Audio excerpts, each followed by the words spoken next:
Bonsoir à tous. La semaine dernière, donc, je vous fais un rapide rappel de ce qu'on avait déjà parcouru dans l'éthique d'Aristote. On avait vu que le but de l'éthique, c'est la vie heureuse, c'est d'étudier les conditions pour pouvoir réaliser la vie heureuse. Et donc le but, c'est celui de l'éthique, au sens où éthique vient de ethos, le caractère, parce que c'est par la formation du caractère qu'on va le mieux parvenir à la vie réussie, la vie heureuse. Et bien sûr, Aristote ajoutait que personne ne voudrait d'une vie qui soit dépourvue aussi d'autres biens que les qualités du caractère, hein, des biens extérieurs, donc des ressources, des biens du corps, et puis il y a quelque chose qu'on va voir aujourd'hui et qui doit faire partie d'une vie heureuse, c'est l'amitié. Personne ne voudrait d'une vie sans relation affective, et donc on va parcourir ça aujourd'hui. Mais donc d'abord, voyons une répétition, peut-être j'avais été assez vite sur le syllogisme pratique, comment en fait ce syllogisme se réalise spontanément quand on doit agir, quand on doit prendre une décision qui n'est pas évidente et pour laquelle il faut réfléchir à ce qu'il est vraiment bien de faire. Donc on a en position de première prémisse, c'est-à-dire ce qu'on appelle la majeure, toujours le principe général. Donc on se dit, par exemple, il faut dire la vérité, mais donc d'une manière générale, hein, qu'est-ce qui est bien de faire ? Et puis, on a la mineure qui est l'adaptation de la généralité à la situation particulière où on se trouve.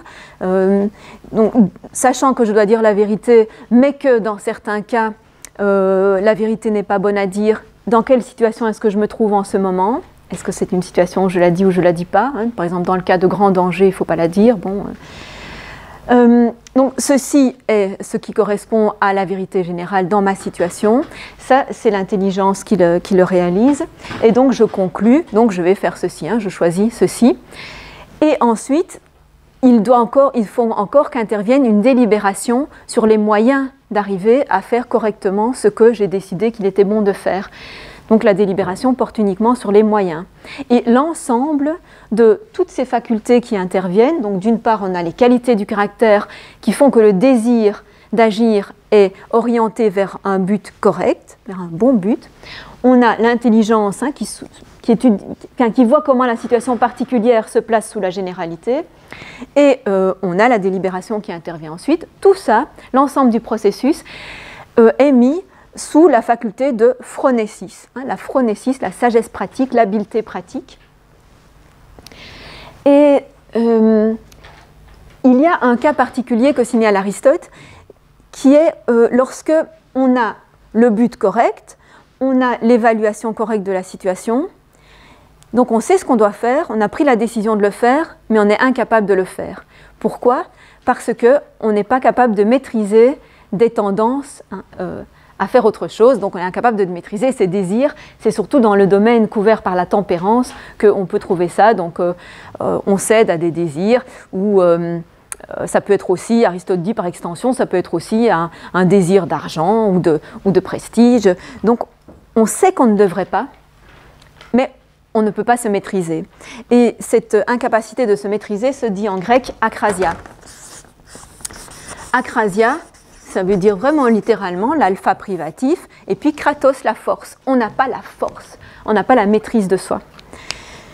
Donc c'est blâmable évidemment, puisqu'on fait ce qu'il ne faudrait pas, mais c'est moins blâmable que l'intempérance, qui est un choix de ne pas favoriser la maîtrise du désir. Donc l'intempérance, on avait vu, c'était le contraire de la tempérance, c'était l'excès blâmable, c'était vraiment se forger un caractère qui estime que il faut céder à ses plaisirs et voilà. Donc il y a une grande différence entre celui pour qui ça ne fait pas de problème, pour qui c'est vraiment une décision de personnalité, ça ne le dérange pas d'avoir une personnalité immaîtrisée, et celui qui voudrait bien être autrement mais n'y arrive pas. Donc c'est quelque chose de très courant évidemment.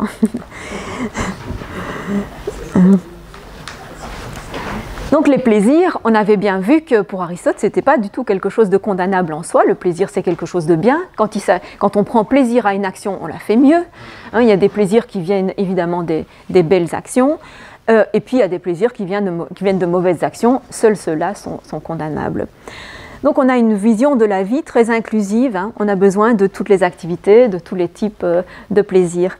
Et l'amitié s'ajoute à ça.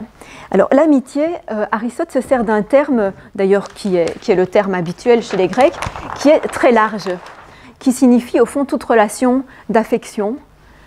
Ça correspond au verbe aimer. C'est le mot philia. Philia, ça vient du verbe philein, aimer. Et ça regroupe au fond toutes les façons d'aimer. Sauf l'amour passionnel. Donc ça, j'y viendrai, j'en dirai un tout petit mot après. Donc il y a un sens très large, et puis Aristote va le réduire vers un sens très étroit, qui est l'amitié au sens vraiment électif, au sens assez rare et exceptionnel, qui existe aussi, qui correspond aussi au terme en français. Mais d'abord, il montre que l'amitié est nécessaire pour une vie heureuse et qu'elle est belle, et il montre aussi qu'elle est naturelle. Elle est naturelle parce qu'on voit que même chez les animaux, il y a des relations affectives. Par exemple, la relation des parents pour leurs petits, qui est vraiment une relation de préoccupation, d'affection. Et puis aussi le plaisir que beaucoup d'animaux ont à se trouver avec leurs congénères, une sorte d'affinité d'espèce. Ils ont plaisir à vivre entre eux, entre congénères, et donc il y a très clairement là des relations affectives. Donc c'est quelque chose de tout à fait naturel. Mais ce qui intéresse Aristote, évidemment, c'est ce qui est spécifique aux êtres humains dans cette relation. Et il va d'abord délimiter 3 caractéristiques qui sont nécessaires pour qu'on puisse parler de philia, même dans un sens large. Pour qu'on puisse parler de aimer dans un sens large, il faut qu'il y ait d'abord une réciprocité. Il faut que ce soit une relation réciproque. Et ça écarte d'emblée l'attachement qu'on peut avoir à des objets, à des choses inanimées. On peut aimer des choses inanimées, on peut être attaché sentimentalement à certains objets, mais ce n'est pas une relation d'amitié, parce qu'ils ne peuvent pas nous le rendre, les objets. Donc ça écarte ce type-là, que Aristote, du coup, appelle d'un autre nom, mais toujours sur la même racine. C'est juste une variante, c'est philotès. Philotès, on pourrait dire, c'est l'attachement affectif, mais aussi pour des objets. Donc, on écarte déjà ça avec le critère de réciprocité. Et puis, on ajoute l'exigence de bienveillance. Il faut vouloir du bien à ses amis. En fait, quand on aime quelqu'un, on lui veut du bien. Et il faut que ce soit conscient chez les deux personnes qui sont dans cette relation d'amitié. Il faut que chacun soit conscient que l'autre lui veut du bien et que ce soit donc aussi une réciprocité, mais dans la conscience. Et ça écarte quoi, par exemple? Mais vous pouvez aimer quelqu'un que vous ne connaissez pas ou qui ne vous connaît pas.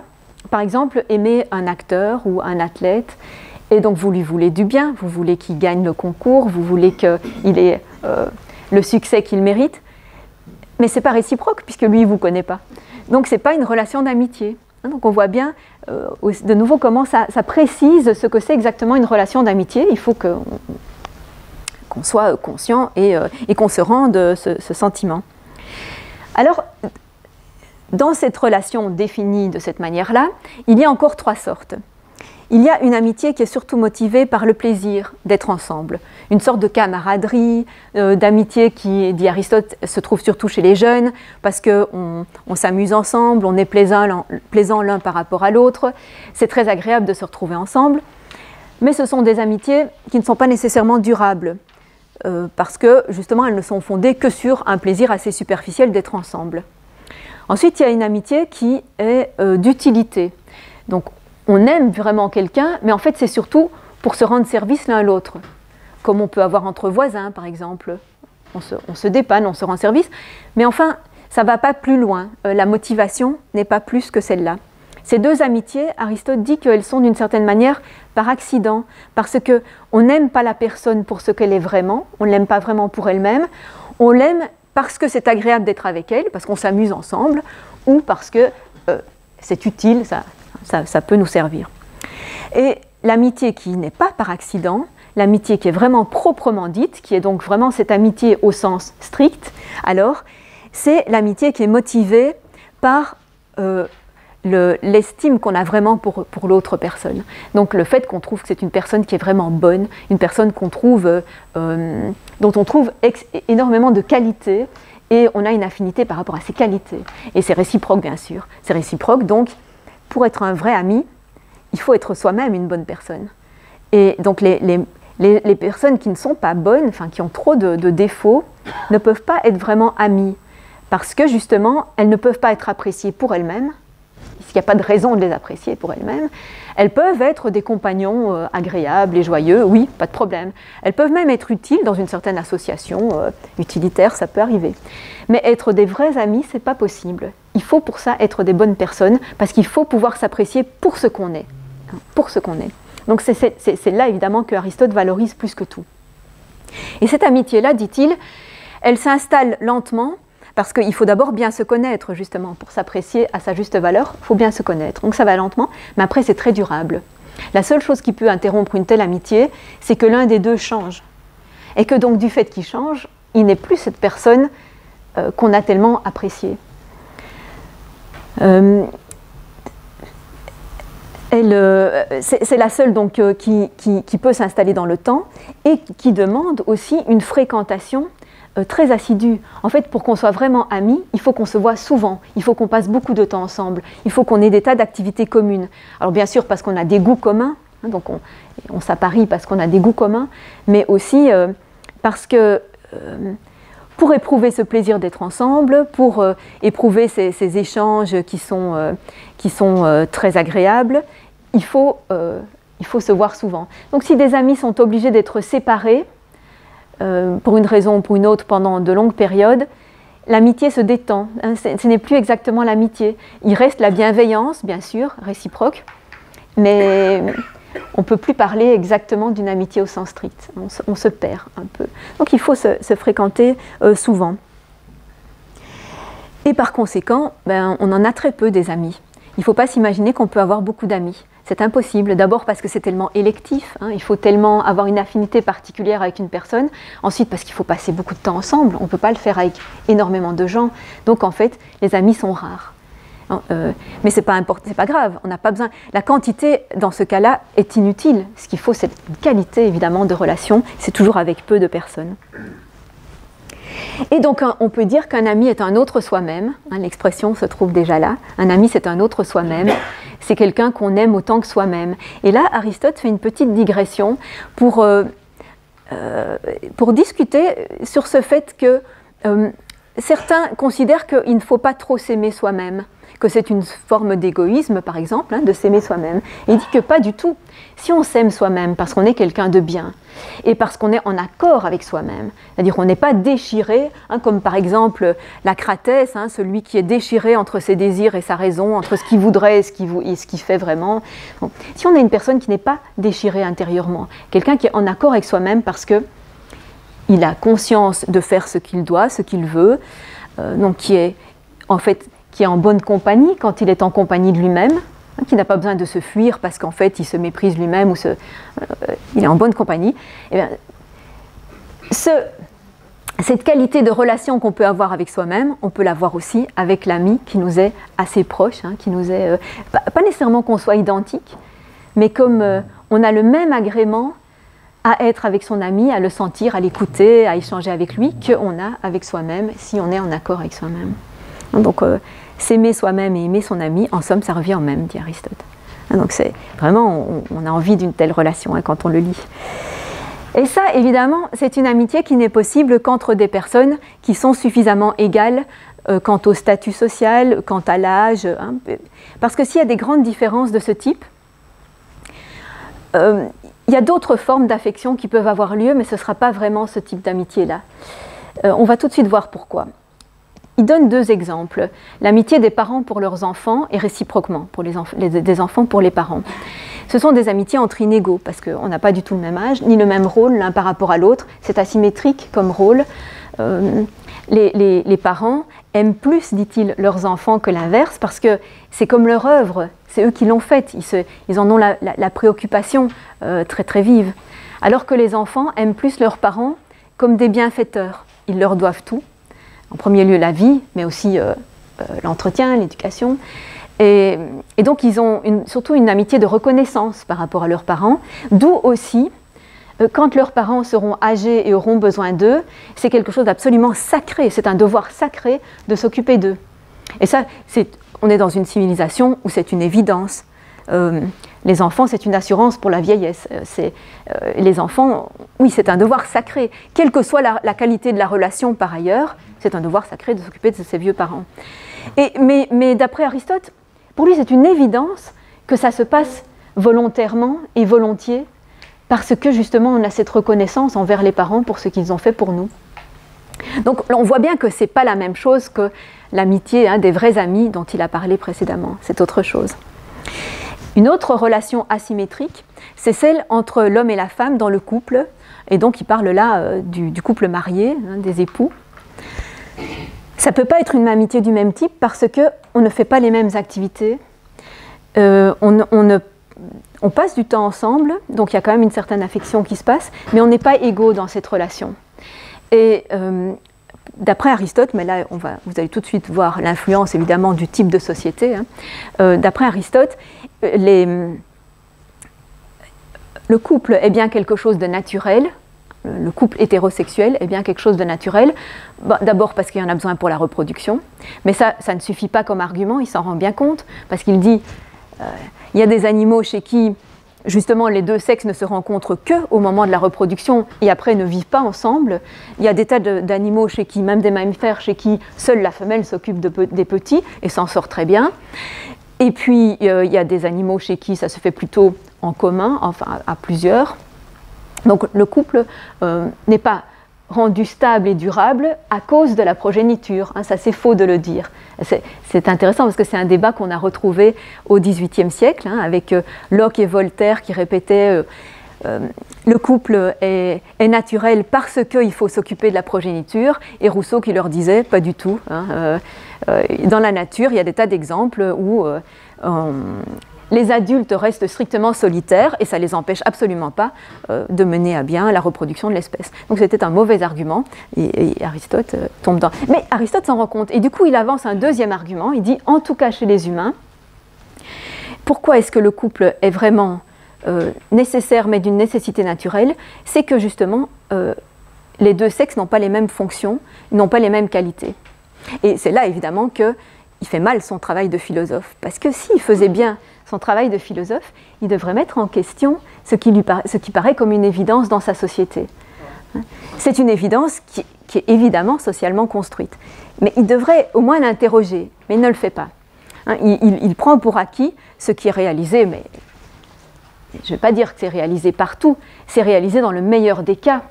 Dans le meilleur des cas, c'est-à-dire le cas des sociétés méditerranéennes, il y a un partage des tâches très clair entre la femme qui s'occupe de l'administration de la maison.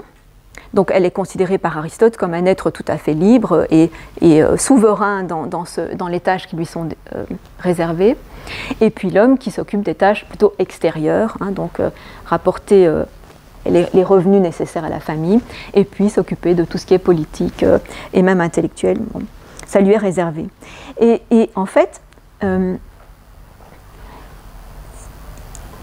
évidemment, du coup, il y a aussi des qualités qui vont avec ces tâches. Ce ne sont pas les mêmes qualités qui sont nécessaires pour avoir une vie politique ou professionnelle et pour avoir une vie intérieure, de bonne gestion de la maison. Donc forcément, on ne va pas demander les mêmes attitudes, on ne va pas louer, féliciter les mêmes comportements chez les hommes et chez les femmes. On ne va pas non plus les éduquer de la même façon puisqu'on n'attend pas la même chose d'eux. Et remarquez que là, Aristote dit quand même que ce qu'on attend des femmes varie en fonction du régime politique. Ça dépend justement de la place qu'elles peuvent avoir dans la cité. Il y a quelques exceptions quand même, j'y reviendrai la fois prochaine, quelques exceptions où les femmes ont eu un tout petit peu plus de rôle public, disons, et n'ont pas été aussi limitées à la sphère privée. Et donc à ce moment-là, évidemment, si on leur donne un autre rôle, il faut aussi leur donner l'éducation qui va avec et leur demander de développer les qualités qui sont correspondantes. Mais lui n'est pas dans ce cas-là.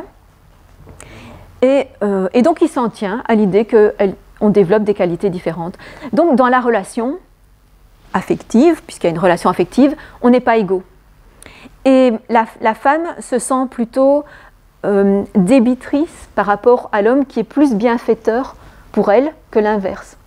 Elle dépend évidemment beaucoup plus de lui que l'inverse, donc elle se sent un peu débitrice, et donc elle doit, selon Aristote, aimer plus et aimer d'une forme de reconnaissance, tandis que l'homme, disons, est plus dans un certain agrément de la présence féminine et moins d'un attachement d'utilité. Donc vous voyez, ça c'est la théorie d'une amitié dans le mariage. Mais alors vous allez me dire, pourquoi est-ce qu'il considère ça plutôt comme une amitié et pas comme de l'amour, justement? Alors quand il évoque l'amour, il l'évoque d'abord à propos de la relation homosexuelle très particulière qui est développée en Grèce à cette époque et qui s'appelle la pédérastie, mais dans un sens très précis. Très précis. Ça vaut la peine de le rappeler.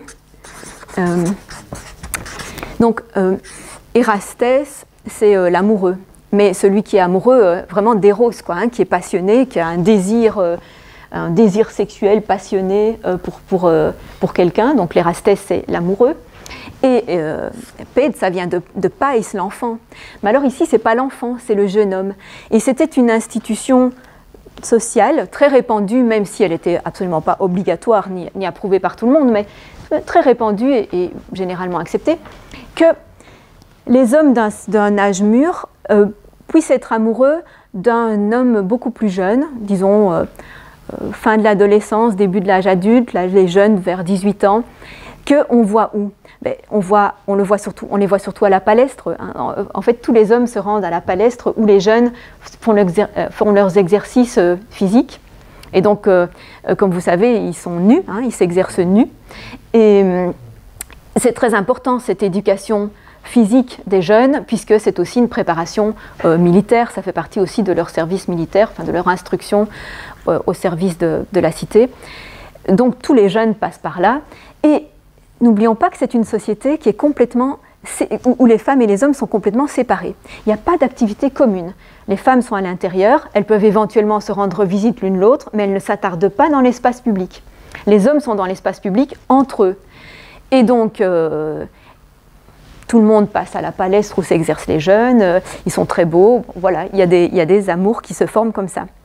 Mais cette relation-là, elle est spéciale en ce sens que elle est aussi asymétrique. C'est-à-dire on ne demande pas au jeune homme d'être aussi amoureux de l'homme âgé que l'inverse.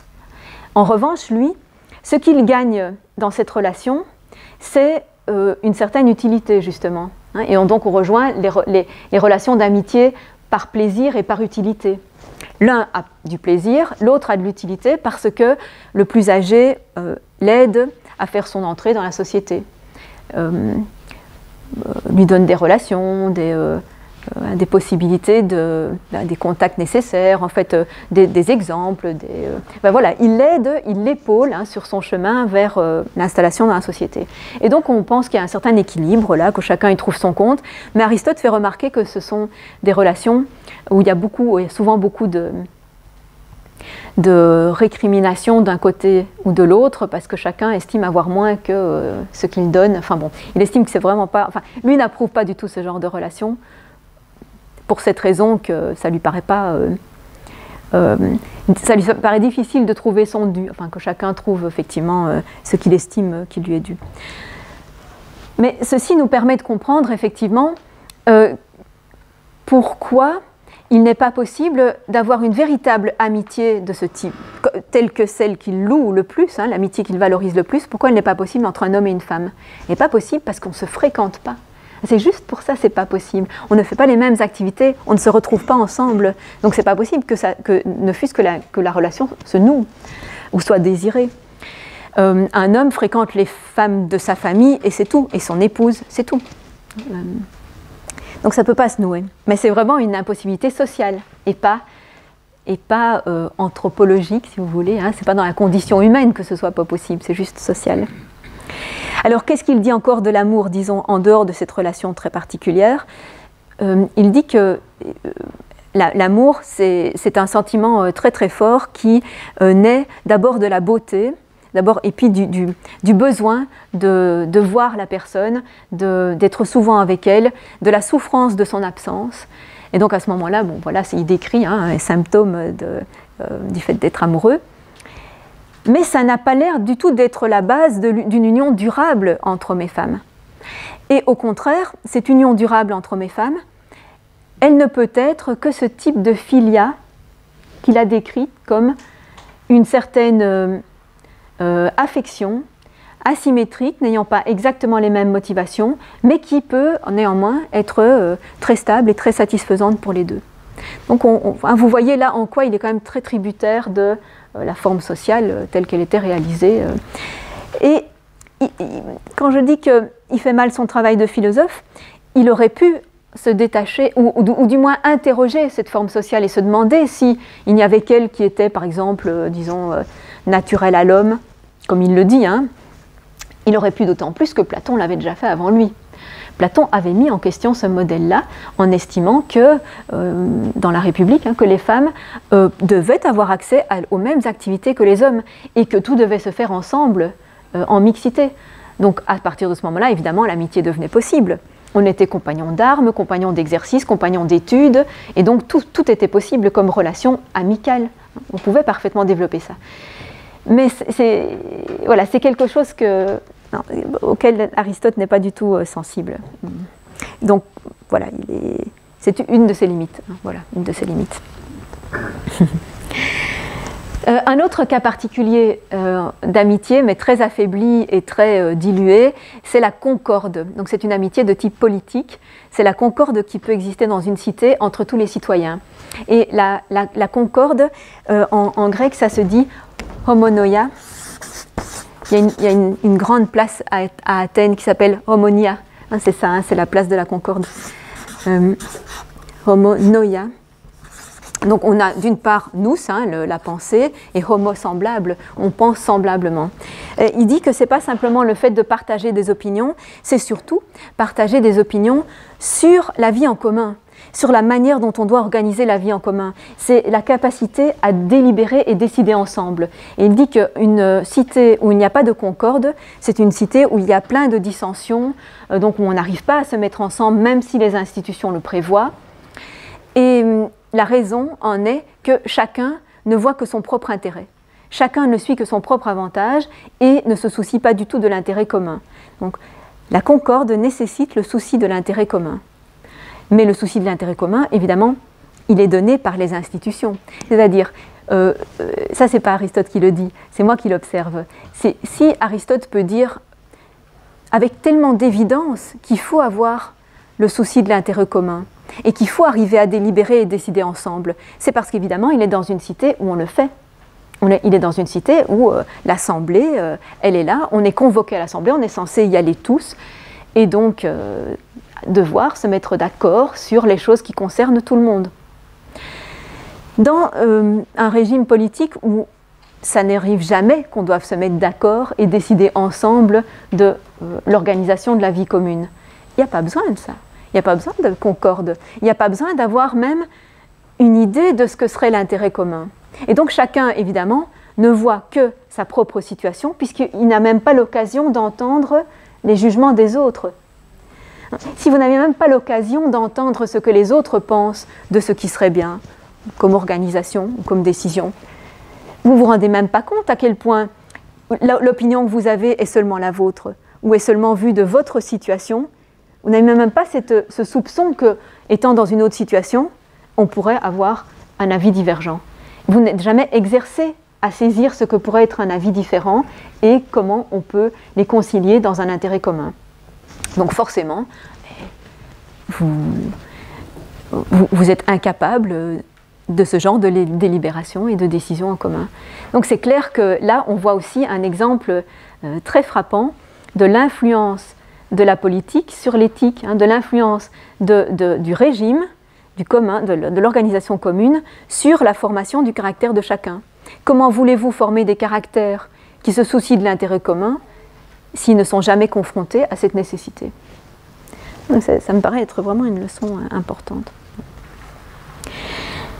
Donc voilà pour le chapitre de l'amitié, et il reste encore une autre donnée très très importante dans la vie heureuse et au sein qui concerne l'éthique, c'est la question de la justice. La question de la justice, on l'avait juste un tout petit peu effleurée quand, dans le tableau des qualités, Aristote l'utilisait dans un sens très étroit pour dire la manière dont on acquérait les ressources, les biens nécessaires. Mais c'est plus vaste que ça, la justice, c'est beaucoup plus vaste que ça, et ça mérite tout un livre. Il y a un livre entier de l'éthique qui est consacré à cette question. Et aussi, on va voir à quel point ça déborde sur la politique. La justice, dit Aristote, ça signifie deux choses. D'une manière courante, quand on demande ce que signifie le mot juste ou justice, on donne deux significations. Ou bien, ça signifie l'égal. Donc l'égal, la légalité. Je vais mettre peut-être la légalité. Ou bien, ça signifie l'égalité. Alors, pour une fois, c'est en français qu'il y a un jeu de mots, mais pas en grec, parce qu'en grec, les mots sont très différents. Donc la légalité, c'est fondé sur nomos, c'est nomimos. Donc on peut dire que ce qui est juste, c'est ce qui est nomimos, c'est-à-dire conforme à la loi, au nomos. Donc on dit, on agit justement si on agit conformément à la loi, à ce que dit la loi, à ce qu'elle impose.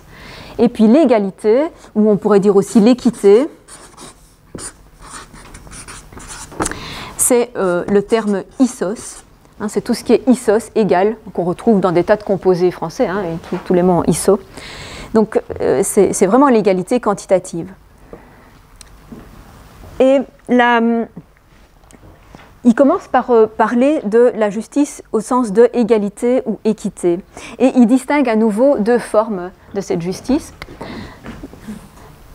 D'une part, elle peut être distributive, égalité dans la distribution. Et d'autre part, elle est corrective.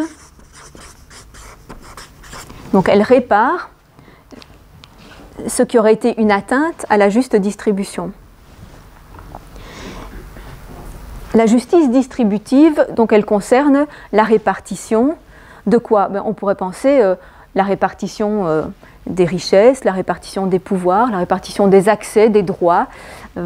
Mais en fait, d'après les exemples que donne Aristote, on se rend compte qu'il vise surtout la possibilité d'accéder au pouvoir politique. C'est en ça qu'il est toujours entre éthique et politique. Ça se voit de nouveau là. Et c'est surtout ça parce qu'il dit que cette justice distributive, elle est proportionnelle. C'est-à-dire, elle ne donne pas la même chose à tout le monde. Elle donne des parts égales aux égaux, des parts inégales aux inégaux. C'est d'ailleurs une formule de la justice qui est bien antérieure à lui. C'est quelque chose de très traditionnel de dire ce qui est juste, c'est de donner l'égal aux égaux et l'inégal aux inégaux. Mais comment on va déterminer qui est égal et qui est inégal? Sur quels critères? Et c'est là qu'il introduit un critère politique. Il dit que ça dépend des régimes. Si vous êtes en démocratie, sont égaux tous les hommes libres. Donc tous les hommes libres, il faut leur donner des parts égales. Mais de quoi? Des parts égales de quoi? En démocratie, on ne demande pas que tout le monde ait les mêmes richesses. Ça, c'est quelque chose qui n'est pas exigé du tout par la démocratie. Mais on demande que tout le monde ait les mêmes droits politiques. Donc, le droit d'accès à toutes les charges, à toutes les responsabilités, à toute, évidemment, égalité devant la loi. Donc, on voit qu'il parle plutôt d'égalité politique, d'égalité dans les pouvoirs, les responsabilités, les décisions. Donc, en démocratie, le critère de l'égalité, c'est d'être un homme libre, c'est tout. Il n'y en a pas d'autre. En timocratie, c'est la richesse. Donc, c'est un régime censitaire. On a un droit en fonction de sa fortune. Ça existait encore jusqu'au XIXe siècle, le régime censitaire. Donc on a certains droits en fonction de sa fortune, et donc on dira, on est inégaux, donc on a effectivement des parts inégales, et c'est ça qui est juste. On estime que c'est ça qui est juste. Ceux qui établissent un régime censitaire, ils estiment que c'est ça qui est juste. Que tout le monde ne doit pas accéder aux mêmes possibilités, aux mêmes fonctions. En régime... il y a un régime qui est basé entièrement sur le lignage, sur la noblesse de naissance. Sur la noblesse de naissance. Donc si on appartient à des grandes familles traditionnelles, alors on se partage toutes les fonctions. C'est surtout lorsque les régimes sont très anciens et ont conservé une forme archaïque. Donc ont conservé ce qu'ils ont hérité depuis on peut dire l'Ancien Régime en fait. Dans l'Ancien Régime, voilà, on a la noblesse qui se réserve une série de fonctions, mais uniquement suivant le lignage. Et puis, on a ce qu'il appelle l'aristocratie. Ce n'est pas celle-là qui est l'aristocratie. L'aristocratie, c'est la noblesse uniquement de valeurs réelles des individus. Donc c'est uniquement quand les égaux sont ceux qui ont la même valeur, les mêmes qualités. Et donc, on est aristocrate seulement si on est individuellement de ces très grandes qualités. Alors le terme, évidemment, a été utilisé dans un autre sens, a été souvent utilisé au contraire pour la noblesse de lignage. Mais ce n'est pas le cas chez Aristote. Quand il parle de traits aristocratiques dans un régime, c'est toujours des traits où on choisit le meilleur, mais le meilleur pour ce qu'il est vraiment en tant qu'individu. Et ce régime-là est caractérisé par l'élection. Puisque évidemment, si on choisit le meilleur, on l'élit, c'est l'élu. Et donc c'est une aristocratie. Ce qui est le procédé de choix en aristocratie, c'est l'élection. Donc l'élection n'a absolument rien de démocratique. Ce qui est démocratique, ce n'est pas l'élection, c'est que tout le monde soit pris sans choix. C'est que tout le monde accède à tout sans choix. C'est le fait de n'avoir aucun titre particulier. Donc évidemment, il faut voir... c'est très important quand on lit la politique d'Aristote de toujours... Bon, de toute façon, il décrit tout ça en long et en large, mais il faut se méfier parce qu'on entend parfois, mais en fait, Aristote, c'est un aristocrate. Et c'est vrai qu'il dit souvent qu'il faut des traits aristocratiques. Oui, mais dans quel sens? Et bon, j'ai entendu quand même plusieurs personnes qui n'avaient pas envie du tout de faire d'Aristote un démocrate et qui disaient, mais voyez tout ce qu'il dit contre la démocratie. Oui, mais quelle forme de démocratie? Et donc, tout ça, on va détailler encore un petit peu la semaine prochaine. Mais donc, tout ça pour dire que la justice distributive, c'est de donner donc, proportionnellement aux égaux et aux inégaux, en fonction de critères qui varient selon le régime politique. Et donc, remarquez bien ceci. Ça veut dire que ces critères-là, le fait que pour les uns, c'est simplement le statut libre, pour les autres, c'est la richesse, ou bien le lignage, ou bien la valeur. Ces statuts-là, ils ne les justifient pas. Ils ne les justifient pas parce qu'ils sont justes. C'est l'inverse. C'est ça qui fonde le juste. Donc, c'est très important à saisir ça. On dit, qu'est-ce qui est juste? Ce qui est juste, c'est de donner à chacun selon sa place dans l'égalité. Mais sa place dans l'égalité dépend du critère de richesse ou de noblesse ou de liberté. Mais donc, ces critères-là, richesse, noblesse, liberté, on ne dit pas qu'ils sont justes. On dit que c'est seulement si on s'appuie sur ces critères qu'alors la distribution est juste. Donc, dans les régimes, par exemple, disons censitaires, on dira il est juste de donner plus aux riches qu'aux pauvres. On dira c'est juste. Mais on ne dira pas pourquoi il est juste, enfin on n'essaiera même pas de justifier pourquoi il faut donner plus aux riches qu'aux pauvres. Alors certains évidemment essayent de le justifier, mais ils ne le justifient pas au nom de la justice. Et ils ont raison parce que ce serait un cercle. Ce serait un cercle puisqu'on dit ce qui est juste c'est de respecter ces critères et ces critères sont ce qui est juste. Ça tournerait en rond. Il y aurait une justification circulaire. On ne peut pas le faire. Alors parfois, quand on le justifie, on dit, ça c'est ce on lit parfois à l'époque moderne, c'est que seul le citoyen qui a du bien est vraiment intéressé à la sauvegarde de sa patrie, à la sauvegarde du pays, et que donc lui seulement va vraiment veiller à l'intérêt commun, parce qu'il a du bien et qu'il doit le défendre et que il va pas si ça tourne mal, il ne va pas pouvoir partir en emportant son bien. Donc c'est des justifications de type utilitaire, de l'intérêt de la personne, mais on ne dit pas, c'est parce que c'est juste. Et on ne pourrait pas. On ne pourrait pas. Donc c'est très important de voir d'où vient la notion de justice. Au nom de quoi on dit que quelque chose est juste. Elle n'est pas ultime. Elle est elle-même fondée sur des critères qui sont antérieurs. Et ou bien on ne justifie pas du tout, ou bien on justifie d'une autre façon. Et donc on rejoint ici un des aphorismes d'Héraclite qui exprimait ça de manière très crue. C'est l'aphorisme qui commence par polémos, la guerre. C'est la guerre qui est le roi, c'est un masculin, le roi est le père de toutes choses. C'est lui qui fait le partage entre les dieux et les hommes, entre les esclaves et les maîtres. C'est la guerre. Autrement dit, si à un certain moment on a installé un régime où ce sont les riches qui décident, c'est le résultat d'un rapport de force. C'est le résultat de la force, bien sûr. Et même chose pour les lignages qui se transmettent de manière héréditaire les pouvoirs. C'est la même chose, c'est parce qu'à un certain moment, ils ont eu la force, ils se sont emparés, notamment des propriétés terriennes, et depuis lors, ils le gardent. Donc, Héraclite, il l'exprime très justement, c'est Polémos qui compte dans tout ça.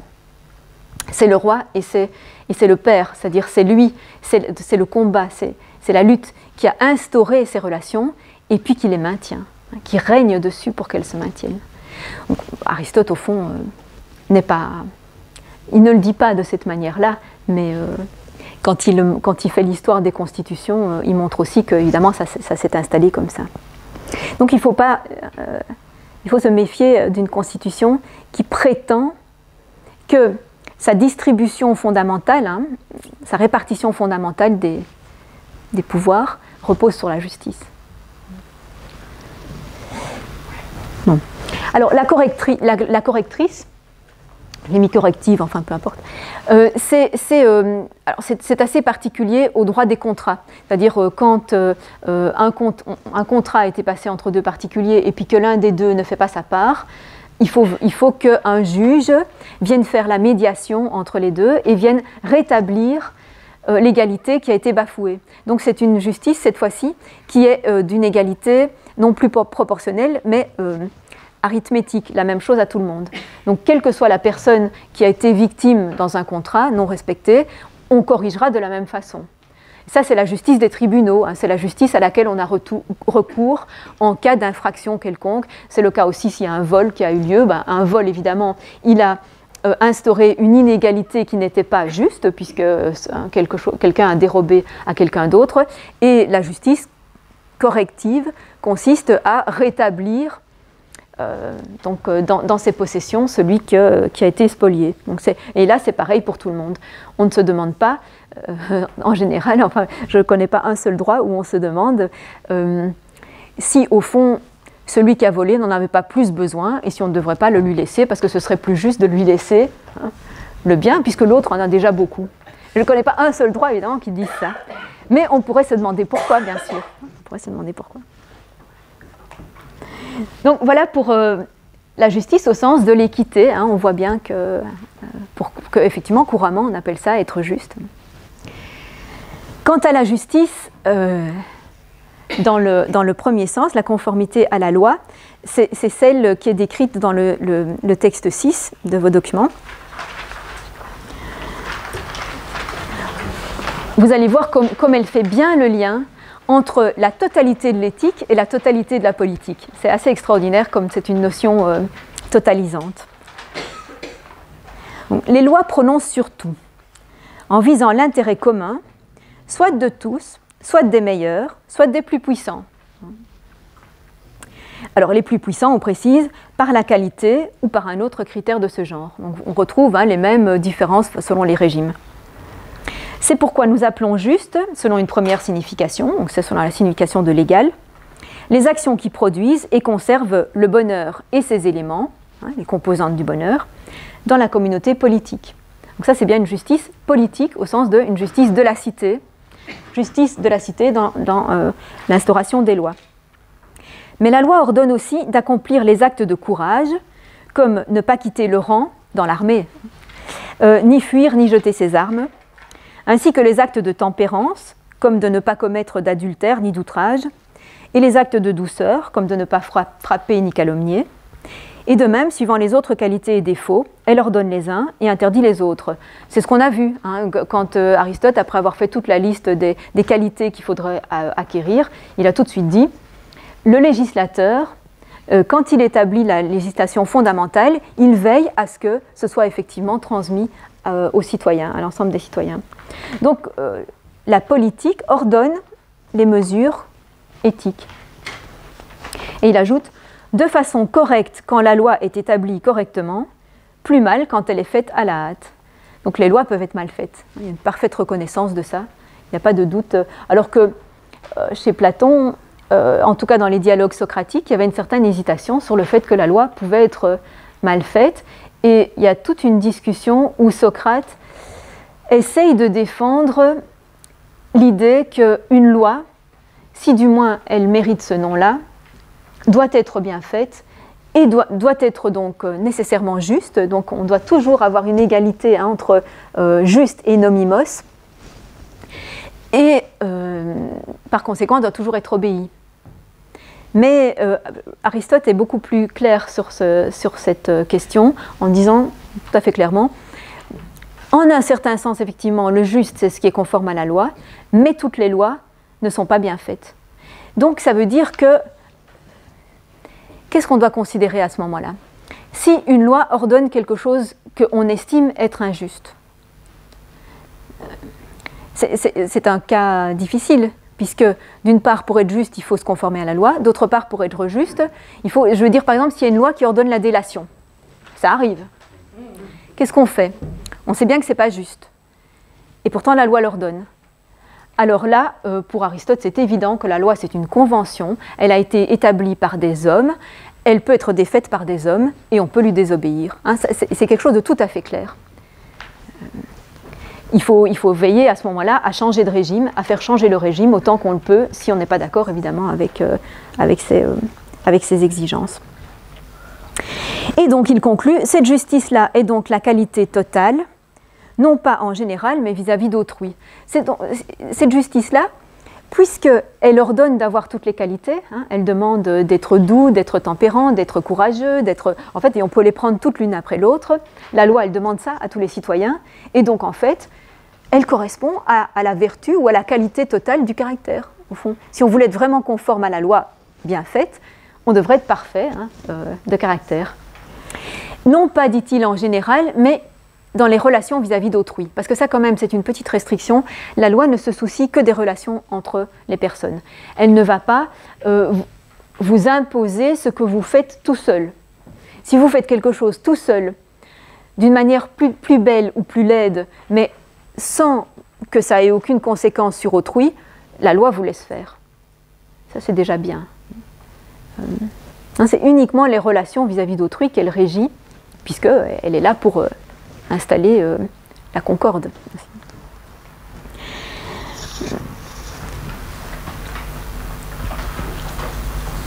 Alors il y a une particularité de la justice qui concerne les échanges, puisque dans les échanges aussi, on recherche l'égalité. Donc ce sera une particularité plutôt de cette justice-ci. Et il y a toute une digression du coup d'Aristote sur comment les échanges se justifient et comment ils se sont installés et comment les gérer le mieux possible. C'est presque un début ou un premier jet, une première réflexion sur l'économie à la fois domestique et politique. Donc ce que dit Aristote, c'est que les échanges, c'est quelque chose de tout à fait naturel pour les êtres humains, parce qu'ils ne sont pas individuellement autarciques. Aucun individu ne peut à lui seul se procurer l'ensemble des choses dont il a besoin, même selon ses besoins les plus naturels, les plus élémentaires. Et donc, il est nécessaire d'avoir des échanges. Ces échanges, ils se sont d'abord faits selon le troc. Donc, quelqu'un avait un surplus d'une chose, l'autre avait un surplus d'autre chose, on en avait besoin réciproquement, donc on s'échangeait. Mais on ne s'échangeait pas n'importe comment. On a tout de suite fait une évaluation de la valeur relative des produits. Donc, il dit par exemple, si quelqu'un peut bâtir des maisons, un autre construire des chaussures et un autre produire des aliments, ils vont mesurer la quantité qu'il faut de chaque produit pour que ça soit équivalent. Et donc, avant même l'apparition de la monnaie, dit-il, il n'y a pas eu besoin, c'est pas ça la fonction de la monnaie. Déjà avant, on disait, par exemple, une maison vaut 5 lits. c'est son exemple. Alors c'est vrai que les maisons grecques, elles sont très simples, très très sobres. Hein, c'est 4 murs, une porte, un toit.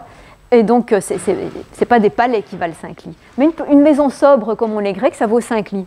Mais évidemment, celui qui a besoin d'une maison, peut-être qu'il va essayer de donner l'équivalent à celui qui va lui construire sa maison, mais il ne va pas lui fournir 5 lits. Ça n'a pas de sens. Et surtout, celui qui a construit la maison, il n'a pas besoin de 5 lits. Donc, comment on va faire? Et c'est alors, évidemment, on voit la nécessité d'une mesure commune qui soit beaucoup plus facile à échanger, et donc l'apparition de la monnaie, mais d'abord sous la forme d'un métal dont un certain poids a une certaine valeur. Donc on va fixer un métal, fer, argent, or, dont chaque poids, et on va fixer des mesures de poids très précises qui équivalent à certains objets. Et puis, comme c'est aussi fastidieux de devoir chaque fois peser le poids, il va y avoir une autorité gouvernante qui décidera de mettre son sceau, d'imprimer son sceau sur le métal et de dire « celui-ci vaut cela, je le garantis » en disant que c'est bien mon sceau de mon autorité. Par exemple, on voit la tête du souverain qui dit « cette mesure est bien garantie, elle vaut vraiment autant » et on marque combien elle vaut. Donc on voit bien comment la monnaie s'est introduite pour une évidence de commodité des échanges. Et Aristote dit aussi ça permet les échanges dans le temps, différés dans le temps, parce que peut-être qu'aujourd'hui j'ai besoin d'une maison, mais toi aujourd'hui tu n'as pas besoin de, je ne sais pas moi, 1 tonne de blé que je te donnerai en échange, mais tu en auras besoin plus tard. Donc je te donne déjà l'argent et plus tard avec cet argent tu t'achèteras ton blé. Donc tout ça évidemment c'est une évidence de commodité. Et ça ne pose aucun problème, c'est-à-dire ça ne change pas encore la manière dont on évalue la valeur des objets. Au lieu de dire une maison vaut 5 lits, on dira une maison vaut 10 mines et un lit 2 mines. La mine, c'est une mesure monétaire grecque. Ça revient au même. Ça n'a pas changé l'évaluation. Et donc cette évaluation, si vous avez en tête les questions de Marx, qui part d'Aristote d'ailleurs, vous allez dire oui mais c'est très important de savoir comment on évalue justement. Eh bien Aristote ne détaille pas comment on évalue. On le fait depuis toujours et c'est pour lui comme une évidence. On suppose qu'on évalue en fonction des matériaux. Matériaux, est-ce que c'est facile à se procurer ou pas? Et en fonction du travail à fournir évidemment pour produire l'objet. Mais ça reste pour lui implicite. En revanche, il s'interroge sur à partir de quel moment ce système a commencé à dévier. Ce système d'échange dévie et devient mauvais. Ce n'est pas avec l'apparition de la monnaie, c'est avec l'apparition du commerce. C'est avec l'apparition du commerce. Parce que, qu'est-ce que ça change si on n'est pas simplement 2 personnes qui conviennent de l'échange, mais qu'il y a une 3e personne qui devient intermédiaire. Il se fait que cet intermédiaire, il va vouloir gagner quelque chose sur l'échange. L'intermédiaire gagne quelque chose. Et le problème, c'est qu'avec de la monnaie, on se met à avoir la possibilité d'accumuler. On peut accumuler ce qui n'est pas vraiment possible avec des biens, enfin en tout cas c'est limité avec des biens matériels, mais avec la monnaie c'est illimité. Et donc cette notion de illimité est un des critères principaux pour le moment où ça dévie. À partir du moment, dit Aristote, où le but de l'échange est de accumuler de la monnaie de manière illimitée, alors là on a complètement dévié de ce que devrait être l'échange, c'est-à-dire répondre à des besoins réciproques. On a dévié et c'est très mauvais. Donc il condamne totalement le commerce qui ne vise qu'à accumuler de manière illimitée.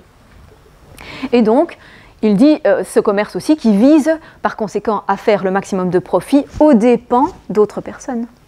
Parce qu'évidemment, tout ce qu'on accumule, les autres ne l'auront pas, donc c'est aux dépens d'autres. Et, dit-il, le comble de ce but, de cette intention, de cet objectif d'accumuler, c'est le prêt à intérêt, parce qu'alors, dit-il, c'est l'argent qui crée l'argent.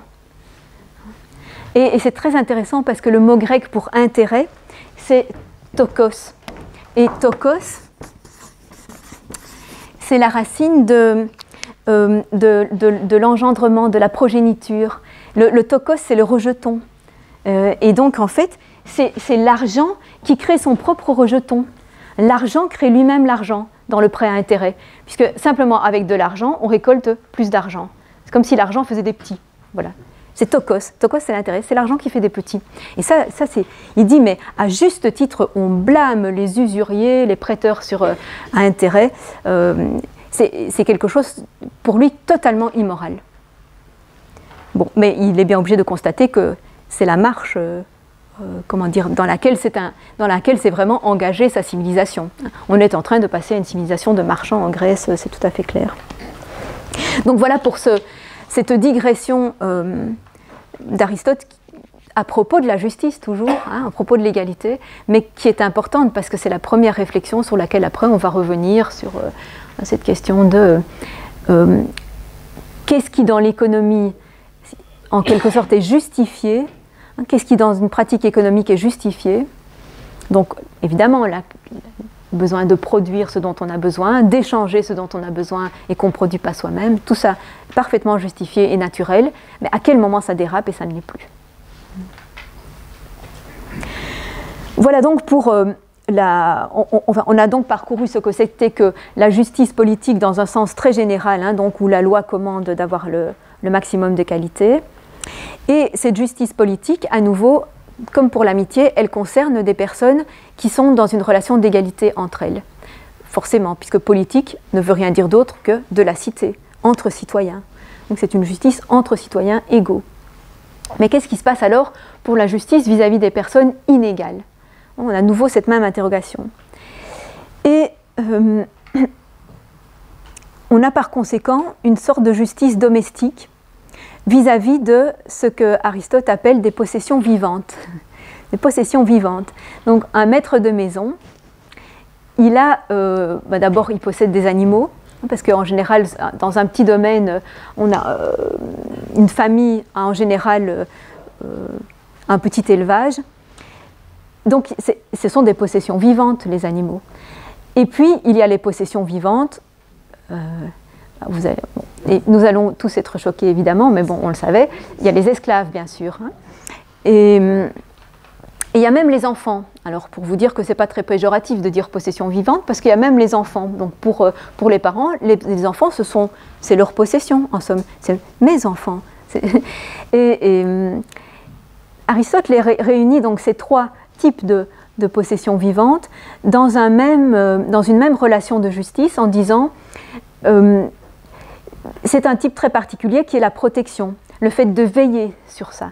Donc, parce qu'on y a intérêt, parce que comme c'est une sorte de prolongement de soi, on a tout intérêt à veiller sur ça. Donc on veille sur ces troupeaux qu'on élève, on veille sur ses esclaves parce qu'on en a besoin, on veille sur ses enfants. Alors là, avec les enfants, il y a en plus la relation affective qu'on a vue.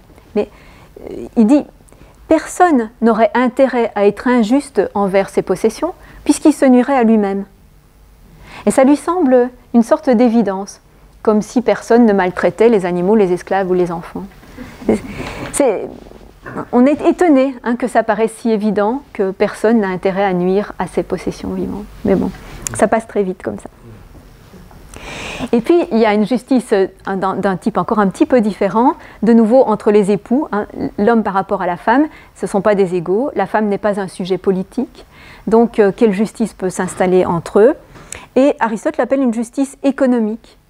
Cette justice économique signifie, bon alors je vous rappelle qu'économique c'est composé sur oikos, sur le mot oikos qui veut dire la maison, mais la maison au sens du domaine grâce auquel on survit, grâce auquel on a une subsistance. La plupart des Grecs, ils avaient une subsistance terrienne, paysanne. Même ceux qui vivaient en ville, ils avaient un petit domaine à l'extérieur de la ville et vivaient de ça. Donc la justice économique entre les époux, c'est le fait qu'on se répartit les tâches économiques, tout simplement. C'est que, ça rejoint ce qu'on avait vu tout à l'heure, c'est que chacun a dans l'économie domestique sa part, sa responsabilité, et donc il y a une certaine complémentarité qui s'installe, mais avec une inégalité dans la mesure où voilà, le chef c'est l'homme. On le sait aussi. On va revenir sur la question de l'esclavage parce que c'est surtout dans la politique que Aristote vraiment le décrit en détail. On va voir quel est son type de justification, justement. Ça, il faudra se baser sur des textes. Hein. Donc, la semaine prochaine, on aura des textes vraiment de la politique là-dessus. Donc, le 7e extrait que vous avez termine cette discussion de la justice en se demandant dans quelle mesure la justice politique est conventionnelle et naturelle. On avait vu cette question à propos des sophistes. Donc les sophistes qui pensaient que la justice politique est complètement conventionnelle, c'est-à-dire qu'il y a une telle relativité par rapport au régime, par rapport au peuple, de ce qu'on appelle juste ou injuste, bien ou mal, qu'on peut dire que ce n'est pas du tout naturel, c'est uniquement un fait de culture ou une construction sociale. Les sophistes avançaient ça. Aristote, il est assez d'accord avec eux, il est en majorité d'accord avec eux, mais il voudrait quand même qu'il y ait quelque chose de naturel. Et c'est ça que essaye d'expliquer ce texte-ci. Vous allez voir que c'est un texte pas facile, un peu embrouillé, comme s'il n'avait pas les idées tout à fait claires, et surtout, c'est un texte extrêmement discuté. C'est un texte qu'on retrouve souvent dans les commentaires sur l'éthique. Bon, parce qu'il est essentiel. Le juste au sens politique est en partie naturel et en partie conventionnel. Et vous retrouvez nomikon, c'est aussi donc en rapport avec nomos, mais nomos au sens de convention, hein, puisque ça a ce sens-là. Est naturel celui qui a partout la même puissance et ne dépend pas de ce qui semble juste ou pas. Donc ne dépend pas de ce qui semble à chacun, c'est-à-dire de l'opinion, hein, donc du relativisme des opinions. Est conventionnel ce qu'il est indifférent au départ de faire d'une manière ou d'une autre, mais devient différent une fois qu'on l'a établi. C'est conventionnel, mais à partir du moment où on a établi que c'était comme ça ne devient plus indifférent de le faire comme ça ou autrement. Il faut désormais le faire comme ça. Hein, donc c'est le sens de la loi. Par exemple, payer une rançon d'une mine, hein, une mine ou deux mines, au départ c'était tout à fait indifférent, mais une fois qu'on l'a établi, c'est ça qu'il faut respecter. Ou sacrifier une chèvre et non deux brebis, c'est égal. Et tout ce qui est institué dans des cas particuliers, comme faire un sacrifice à Brasidas. Brasidas, c'était un général spartiate, donc, auquel on a rendu particulièrement hommage pour service rendu à l'armée. Mais bon, évidemment, ce sont des cas très particuliers. C'est totalement indifférent qu'on fasse un sacrifice à un tel ou à un tel. C'est circonstanciel, simplement. Et ce qu'il est sous forme de décret. Il y a une grande différence entre un décret qui obéit à une situation temporaire, on décrète ceci, donc on prend telle décision étant donné la situation, et ce qui est une loi qui est générale et est constamment en vigueur. Hein, c'est très différent. Donc tout ça c'est conventionnel. Cependant, il semble à certains que tout est de ce type. Tout est conventionnel. Parce que ce qui est naturel est immuable. Or, il n'y a rien d'immuable. Hein. Même les lois, même les constitutions, même le plus fondamental n'est pas immuable. Et possède partout la même puissance, comme le feu brûle ici et chez les Perses, tandis qu'on voit varier les choses justes. Or, il n'y a pas moyen que le juste soit tel, soit comme le feu, qui brûle toujours et partout. Il n'y a pas moyen que le juste soit tel. Donc, vous voyez, il n'y a pas de uniformité, d'homogénéité, de généralité de la notion de juste. Ce n'est pas possible. Elle est relative, cette notion. Sauf d'une certaine façon. Et voilà donc la petite restriction. Sauf d'une certaine façon. Et si ce n'est, donc encore une autre éventualité, bon, si ce n'est que peut-être chez les dieux, il ne varie aucunement. Donc voilà une sorte de précaution, hein, de parenthèse. Bon, peut-être évidemment si on est des dieux, là la justice est absolue. Mais bon. Mais chez nous, il y en a aussi une certaine forme naturelle, telle que, même s'il est tout entier susceptible de varier, il est néanmoins pour une part naturelle et pour une part non naturelle. Donc ça veut dire qu'on doit accepter que même quelque chose de naturel peut changer. Donc en quelque sorte, on prend une autre définition de ce qui est naturel. Ce qui est naturel, ce n'est pas seulement ce qui est immuable et partout semblable. C'est aussi ce qui varie, mais dans une certaine mesure. Voilà, il y a des choses naturelles qui peuvent aussi varier. Et puis alors, il a une phrase tout à fait surprenante pour nous.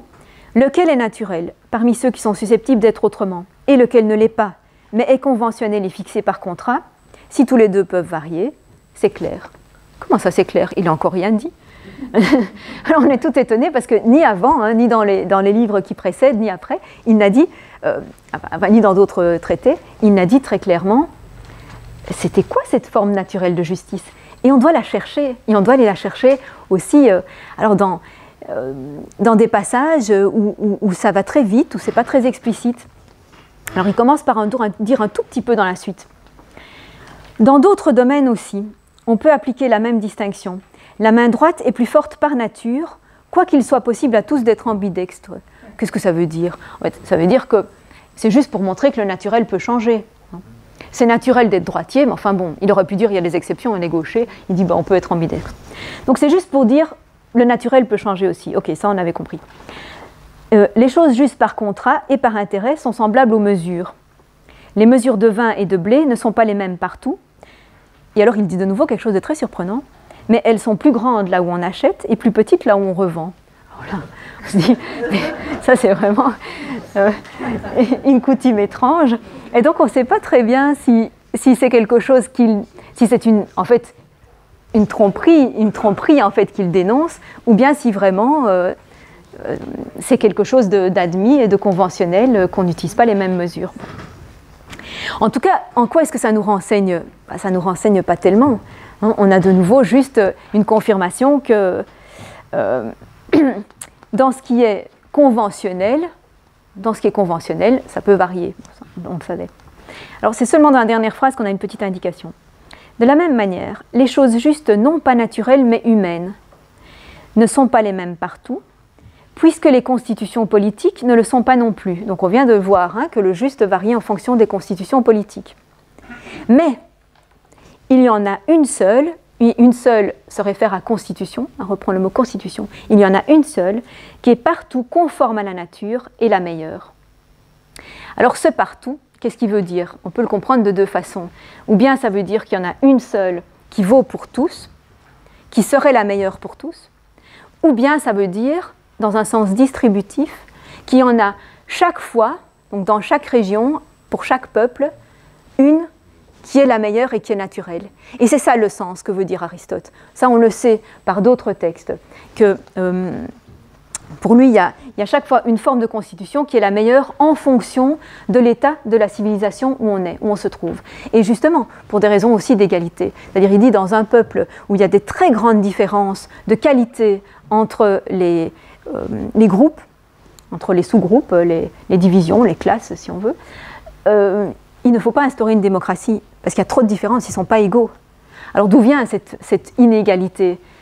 Évidemment, elle vient de l'histoire, il le sait bien, mais donc il prend justement compte de l'état historique d'une certaine société. Si on est dans une certaine époque historique, il ne faut pas vouloir instaurer, alors que jusque-là on a une très forte inégalité, il ne faut pas vouloir instaurer immédiatement une égalité. Ça ne marchera pas, si les gens sont trop inégaux de par leur histoire. Enfin, je veux dire, ça fait penser évidemment sur la volonté de transformation rapide, par exemple, d'un régime en un autre. Et donc, comme vous voyez, pour aller plus loin dans cette question, on est obligé de passer en revue les régimes politiques, justement, et pourquoi chacun est meilleur dans quelle situation, et savoir si finalement, je vous dis que quand même ça va arriver, on aura quand même un critère pour savoir en quoi il y a un régime qui est plus juste par nature. On va le savoir quand même, finalement, dans la politique, après avoir parcouru donc, les caractéristiques de tous les régimes. Donc je le laisse pour la fois prochaine. Alors je vais juste encore conclure sur, donc pour terminer les ouvrages d'éthique, conclure sur la question qui ouvrait ces ouvrages et qui était: laquelle des trois vies est-ce qu'on doit plutôt choisir? La vie de plaisir, on l'avait écartée, mais parmi les deux restantes, est-ce que c'est plutôt la vie politique, active, dirigée vers la cité, ou est-ce que c'est plutôt la vie intellectuelle, scientifique, de recherche? Et on a vu une grande valorisation jusqu'ici de la vie politique, d'autant plus que Aristote a fait cette distinction entre la politique au sens courant du terme, au sens de la gestion des affaires courantes, une politique exécutive, une politique par décret,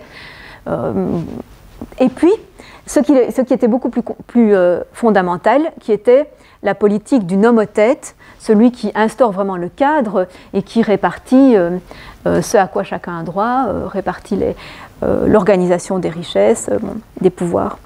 Donc on a vu que celle-là, elle demandait vraiment une phronésis. Il y a une phronésis politique qui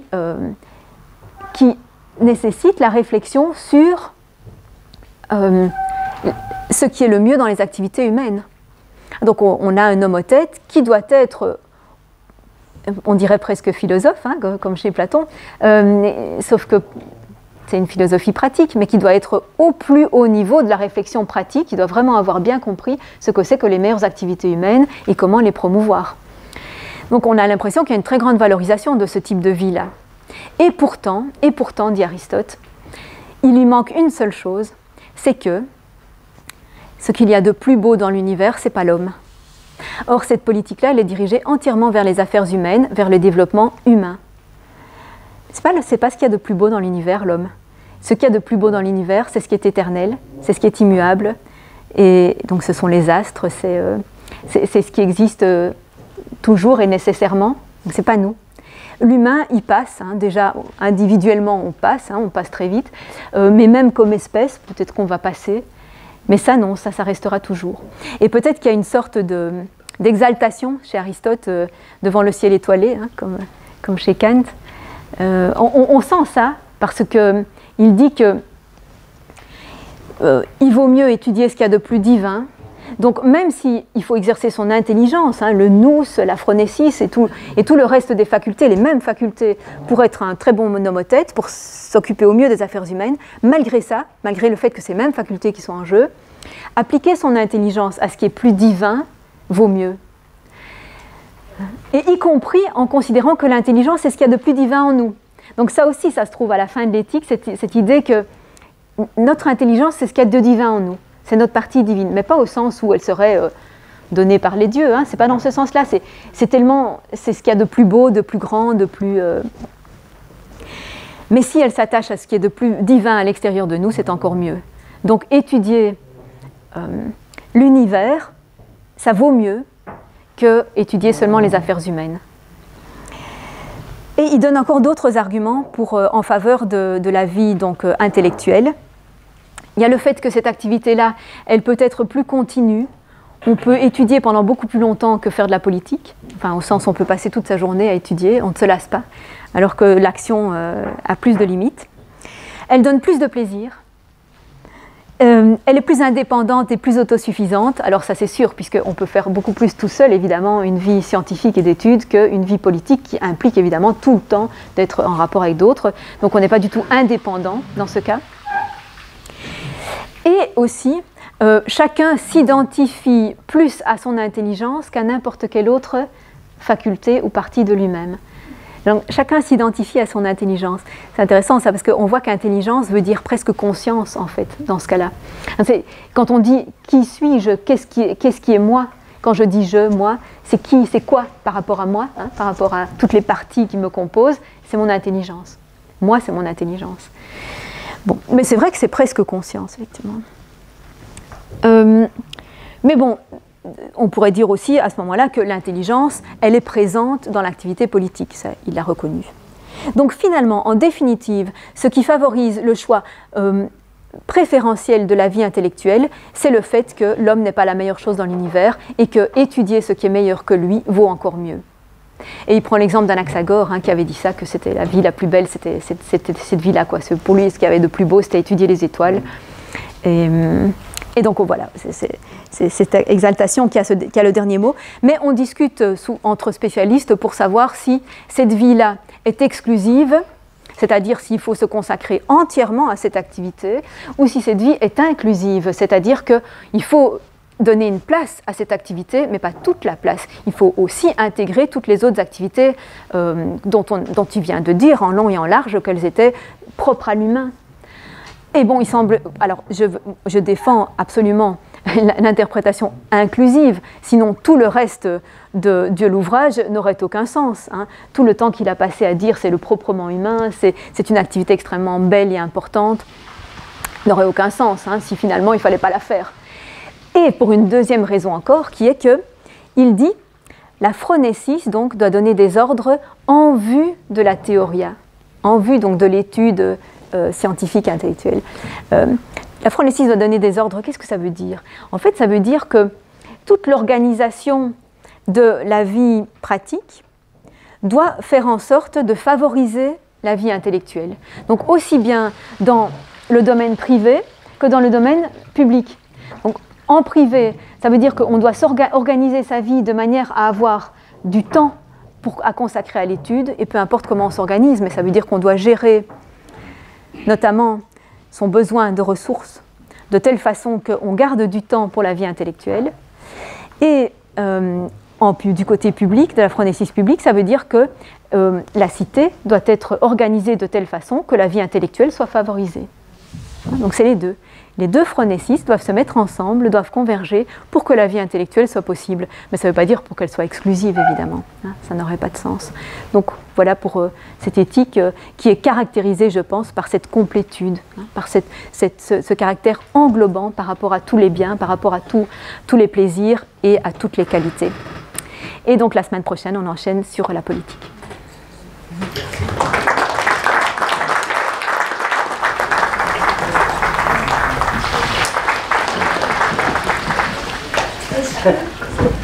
Oui.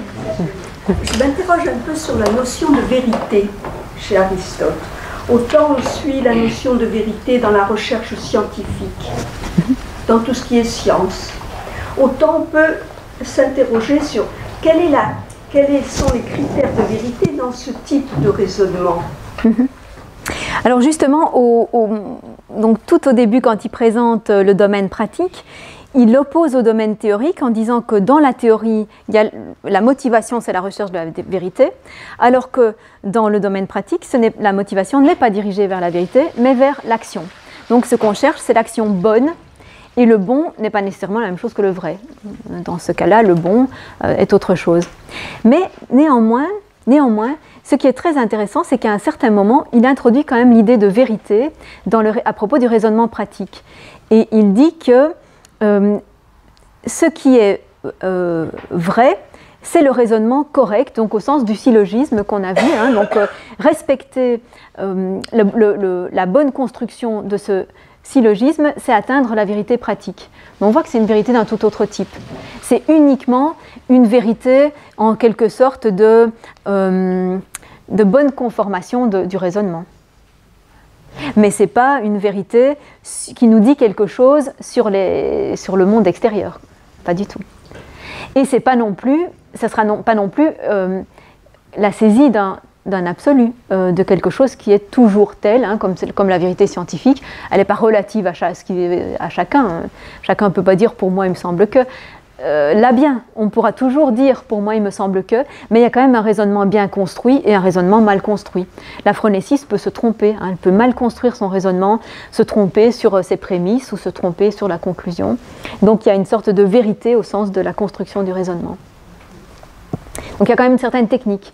C'est pour ça que la bonne action, elle met en jeu aussi une capacité intellectuelle et raisonnante. Il faut savoir raisonner pour bien agir.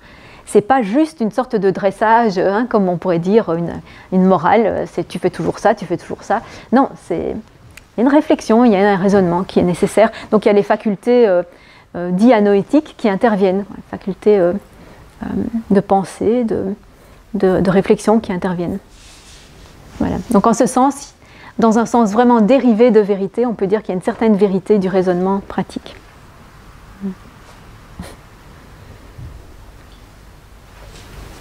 Justement, à ce propos, tout au début, tu as dit que du point de vue du mensonge, et en même temps on retrouve ça du point de vue de son attitude par rapport à la loi, qu'il faut une intelligence en fait pour l'interpréter, et donc c'est assez contrasté par rapport à Kant qui dit qu'il ne faut jamais mentir, qui impose ça comme vraiment une loi fondamentale, et qui dit même que si quelqu'un se cache chez vous et qu'à un moment on vient pour le rechercher, vous ne pouvez pas mentir, même si vous pensez que cette personne-là, il faut le protéger. Il y a un impératif de ne pas mentir qui dépasse tout. Donc ici, c'est intéressant que 2500 ans avant, Aristote, il ait une réflexion quand même beaucoup plus relativiste, ou plus basée sur l'intelligence, sur l'individu. Oui, basée sur l'appréciation de la situation. En fait, c'est vraiment une application à la situation. Et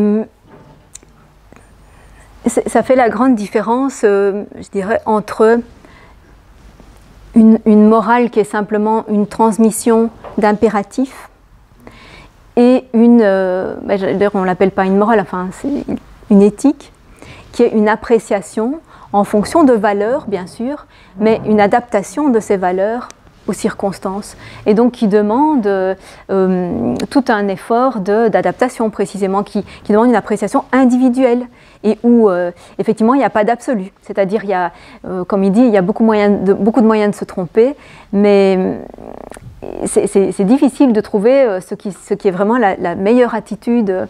Et donc chacun est beaucoup plus renvoyé à ses responsabilités. On n'agit pas mécaniquement, hein, dire, comme un dressage moral, on est renvoyé à sa responsabilité. Il faut qu'on apprécie soi-même. Oui, c'est une grande différence. Et c'est un peu ce qu'on trouve encore dans la distinction actuelle entre morale et éthique, même si ce n'est pas exactement ça, mais il y a tout de même cette idée que la morale, c'est la transmission d'une norme, et que cette norme n'a pas à être discutée, mais simplement à être suivie, obéie, et tandis que l'éthique, c'est une construction plus individuelle. Et c'est ça qu'on trouve chez Aristote, hein, quand même une construction de soi, alors c'est pas totalement relativiste, puisque quand même, il y a des critères du bon et du mauvais, hein, il y a des critères qu'on essaye de rendre généraux quand même. C'est pas chacun qui décide que ce qu'il fait est bien. C'est critique en fait, le mot relativisme était mal choisi, c'est critique. Oui, mais c'est vrai que sinon, c'est vrai qu'il y a un certain relativisme de toute façon, mais il est limité aussi par une exigence de construire collectivement des valeurs, quoi. Il faut aussi qu'on construise collectivement des valeurs, sinon c'est impossible de vivre ensemble. Voilà. Mais il fait appel aussi dans notre texte, il me semble que c'est dans les grandes morales, mais je ne suis pas sûr. Justement, dans les non-dits du texte, du dernier texte qu'on a vu ensemble, c'est qu'il parle de la justice légale et de la justice, égalité, équité, naturelle. Donc, et sur ce point de naturel, la justice naturelle, c'est quoi? Et donc, je crois que dans mes souvenirs, il fait appel à Parménide quand, dans un de ses poèmes, il parlait des animaux, de la justice envers les animaux. Et donc, Parménide en vient à se dire que non, on n'est pas juste envers les animaux, parce qu'on les tue pour les manger, ou alors on les élève et et donc ça fait appel aussi à la discussion d'aujourd'hui. Oui. Et il dit aussi, voilà, donc on les tue, alors Parménide s'est empêché, à la suite des pythagoriciens, mais il explique bien mieux que les pythagoriciens qui sont dans un dogme, qui disait qu'on ne rend pas justice aux animaux si on les tue, donc on devrait les laisser vivre. Et pas en parallèle, mais en écho à ça, il fait aussi appel à la tragédie grecque, et notamment à Antigone, au niveau de ce qui se passe dans la tragédie. Et Antigone donc s'oppose à la justice du pouvoir en disant moi je veux donner une sépulture à mon frère. Et donc à ce moment-là il y a le problème de la remise en cause du pouvoir en place. Et donc à ce moment-là il donne foi à cette justice naturelle plutôt qu'à la justice conventionnelle qui est régie sur la loi, donc la grande constitution. Donc à ce moment-là, c'est la notion de liberté. Que fait l'individu face à la cité qui a institué une norme, une loi qui est faite à tout le monde, c'est-à-dire qu'il vient de le dire dans les textes qu'on a vus ensemble, c'est-à-dire que la loi s'occupe aussi du bien, du mal, de la douceur, des vertus. Donc à ce moment-là, quelle posture doit-on avoir face à une loi qui nous impose des impératifs? Donc à ce moment-là, c'est un peu la raison d'État. Sur l'Antigone, c'est la raison d'État. C'est la raison d'État. Alors, ayant dit ça, il faut aussi, donc, sur le parallèle entre justice, l'égalité ou justice conventionnelle, et égalité, équité. Bon, moi je trouve qu'entre égalité et équité, ce n'est pas équitable. C'est-à-dire qu'en fin de compte, il vient dans l'éthique, il en revient à dire qu'en fin de compte, la justice, c'est l'équité. Donc il reprend un peu peut-être en contradiction avec la loi constitutionnelle. Si j'ai une question à dire, c'est comment, dans un cadre de vie de la cité, comment être contre et être juste aussi. C'est le problème fondamental. Le problème fondamental, c'est la liberté. Parce que la justice, quelquefois, c'est un carcan aussi. Voilà, c'est pas tellement une question, mais Oui, oui, merci pour cette longue réflexion. Ben oui, bien sûr. Mais d'abord, par rapport aux animaux, il y a un passage de la politique où Aristote justifie qu'on les tue pour les manger. C'est-à-dire qu'il dit que la nature, c'est quelque chose de tout à fait naturel, que dans la nature, on voit bien qu'il y a des animaux qui sont herbivores, d'autres carnivores, d'autres omnivores, et que tous ces modes d'alimentation sont naturels. Et qu'il n'y en a pas un donc qu'on peut rejeter comme n'étant pas naturel. Et il dit que chez les humains aussi, on voit qu'il y a des très grandes différences d'alimentation. Alors il détaille, hein, il y a ceux qui vivent d'élevage, ceux qui vivent d'agriculture, de pêche, de chasse, de rapine même. Mais pour lui, tous ces modes d'assurer sa subsistance sont naturels, donc légitimes. On ne peut pas estimer que l'un d'eux est à bannir parce qu'il ne serait pas naturel. Donc ça ne le gêne pas qu'on tue des animaux pour assurer sa subsistance. Il ne voit aucun problème de justice là-dedans. C'est quelque chose de tout à fait naturel. Par contre, comme on l'a vu, le fait de bien les traiter, de veiller sur eux pendant qu'ils sont vivants, ça c'est une question de justice, au sens de justice par rapport à ses propres possessions, hein, donc d'intérêt pour soi-même au fond. Donc ça c'est peut-être le moins important, mais le plus important c'est effectivement quand on a deux types de justice qui s'opposent. D'une part la justice légale, et d'autre part, une justice qu'on estime plus fondamentale, comme Antigone estime plus fondamentales les lois qu'elle veut suivre, les lois non écrites, ou les lois divines, ou les lois... alors, elle ne dira pas naturelles, mais on peut dire aussi qu'il y a... Enfin, on l'a dit plus tard, qu'il y avait des lois naturelles qui s'opposent aux lois imposées, positives. D'abord, il est un fait que ce à quoi Antigone s'oppose, c'est un décret. C'est-à-dire que c'est un décret qui a été établi spécialement pour la situation présente, c'est-à-dire qu'on n'interdit pas d'enterrer tous les morts, bien sûr. On interdit d'enterrer ceux-là, hein, enfin celui-là, qui est venu attaquer la cité, parce qu'il a attaqué la cité. Donc déjà, c'est tout à fait conventionnel de manière universellement reconnue, puisque c'est un décret. Et ce n'est pas une loi générale. Mais il se pourrait qu'il y ait une loi générale à laquelle on veuille s'opposer pour des raisons qu'on estime plus fondamentales. Et donc là se pose au fond l'opposition entre ce qu'on appelle la légalité et la légitimité. On peut dire que la légalité n'est pas légitime, mais ça doit se faire au nom d'un principe supérieur. Et donc il faut trouver un principe supérieur. Et en général, jusqu'ici on n'en a jamais trouvé que deux. Ou bien c'est le divin, ou bien c'est le naturel. Mais on n'a jamais trouvé quelque chose de quelque chose de supérieur à la généralité de l'État, si ce n'est ces deux-là. Alors, du côté du naturel, on peut évidemment invoquer, enfin on invoque la plupart du temps, non pas la nature en général, mais la nature humaine. C'est-à-dire, on va dire, c'est un trait humain de vouloir faire telle et telle chose et de ne vouloir pas en faire une autre. Par exemple, on dira la solidarité d'espèce, c'est un trait humain. Donc vouloir sauver quelqu'un de mon espèce, c'est quelque chose qui m'est totalement naturel. Et donc je le sauverai en dépit d'un impératif qui me vient d'un pouvoir en place. Je le sauverai. Ou je m'opposerai à une destruction, je m'opposerai à... Voilà, donc c'est toute la base de la désobéissance civile, hein, c'est vraiment ça. C'est-à-dire au nom de quoi une désobéissance civile peut se faire. Il faut qu'elle trouve un principe supérieur. Et donc on a pu s'opposer forcément à la délation au nom de la fraternité ou au nom de la solidarité humaine, à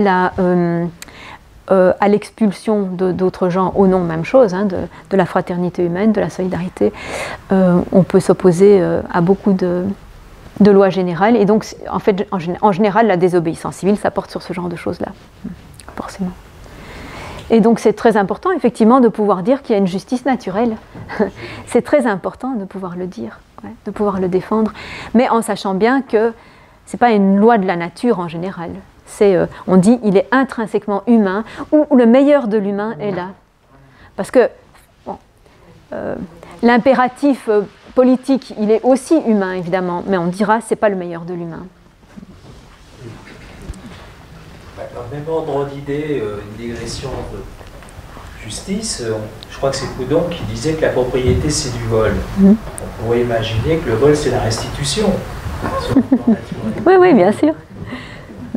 Et oui, pourquoi il disait ça? Mais c'est exactement pour cette idée que, en fait, comment c'est venu historiquement, enfin, d'une part, c'est venu historiquement au départ par le vol, hein, comment ça se fait qu'il y a eu la répartition de la propriété telle qu'elle se trouve à partir du 19e siècle, alors c'est venu ou bien par des conquêtes, et puis donc les conquérants se sont partagés le terrain, ou bien c'est venu par du commerce, hein, donc le fait...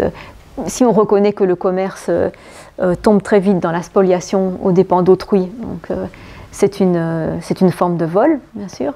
Si le bénéfice dépasse démesurément l'action qui a été faite, enfin, ce que justifie le travail ou l'activité, bon, bah, évidemment que c'est du vol.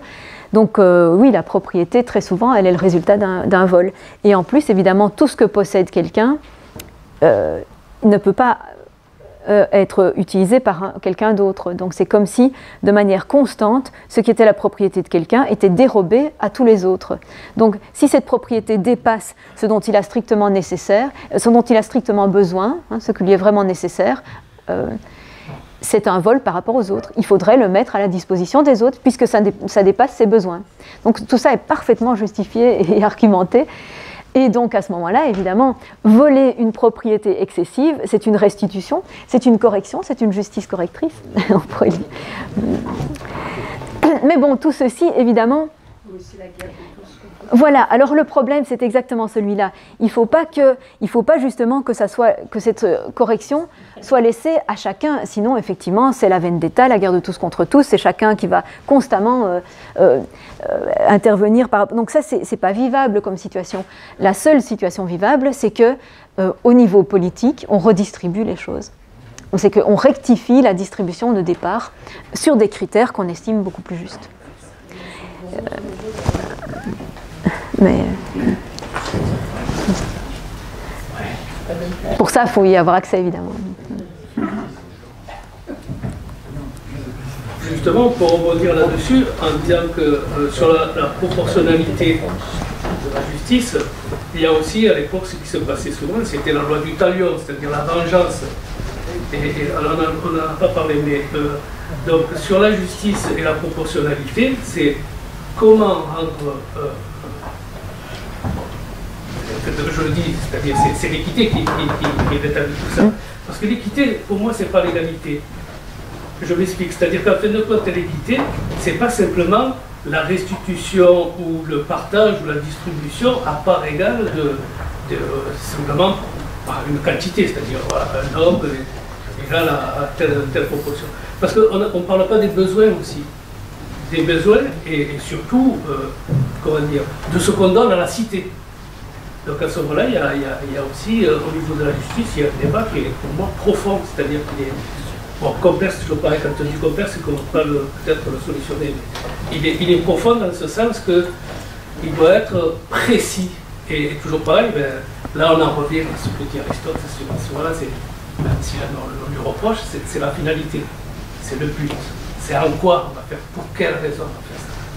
Et donc je pense qu'il y a comme un écho entre les vertus, bon, la justice en est une aussi, mais donc entre on en vient au débat actuel, Aristote est en cela, et il est emblématique à ce que les questions qui sont posées il y a 2500 ans sont actuelles, ils sont même je dirais, ils sont brûlants d'actualité, parce que comment bien vivre ensemble dans ce qui se passe. Alors à ce propos, il y a un terme grec que je n'arrive pas, je vais te l'opposer, c'est euzen. Existe bien euzen, le mot euzen? Oui, Zen, oui. Pas simplement du japonais. Ah non, le zen, c'est pas seulement japonais. Non, c'est... je vais y venir. Ouais. Et puis, alors, zen, c'est un zétain, donc en fait, on le prononce DZ. Zen, et même un est long. Zen, donc c'est bien, et zen, c'est vivre. Zen, c'est vivre. Donc Zoé, c'est la vie. Zen, c'est vivre. Donc c'est le vivre bien. Et de fait, c'est une clé de la politique, le vivre bien. Donc on y reviendra aussi la semaine prochaine. Mais c'est vrai que le fait de faire une répartition en fonction des besoins, c'est aussi une justice distributive qui fonctionne selon une égalité proportionnelle. Donc on va donner proportionnellement aux besoins. Plus aux grandes familles, moins aux petites familles. C'est de nouveau une proportionnalité, en fait. C'est pas ça que tu voulais dire? Non, oui, si, bien sûr. Non, il y a ça.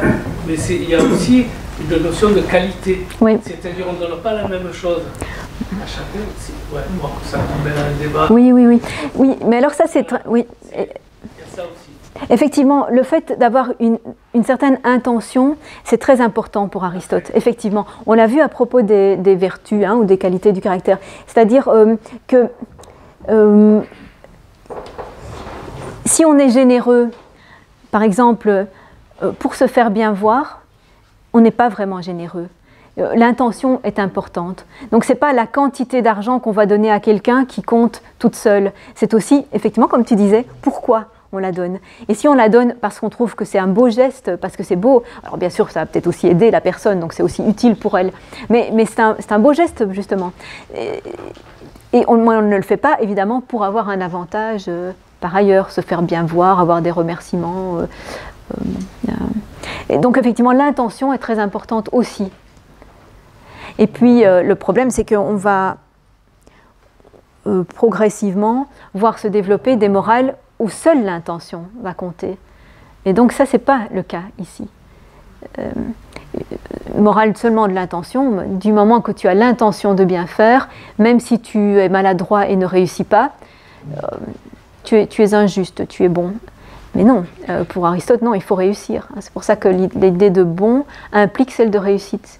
Et c'est pour ça que c'est exigeant du point de vue du raisonnement, parce qu'il ne faut pas se tromper en le faisant. Si on dit je veux bien faire mais je suis tellement maladroit, mais il ne faut pas être maladroit.